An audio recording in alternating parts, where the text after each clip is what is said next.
பறவையா இது, என்ன பறவை இது அப்படின்னு நம்ம ஆச்சரியப்படுற அளவுக்கு இருக்கக்கூடிய பறவை தான் இந்த கண்ட பேருண்ட பக்ஷி. இதுக்கு இரு தலைகளும் ஓர் உடலும் இருக்கு. இதை கண்ட பேருண்டம் அல்லது இருதலை புல் அப்படின்னு சொல்றாங்க.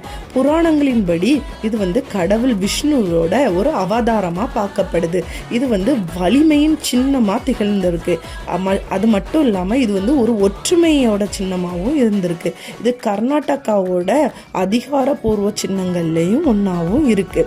இந்த கண்ட பேருண்ட பக்ஷி ராஜாக்கள் காலத்துல அணிகலன்களா ரொம்ப இதை யூஸ் பண்ணியிருக்காங்க.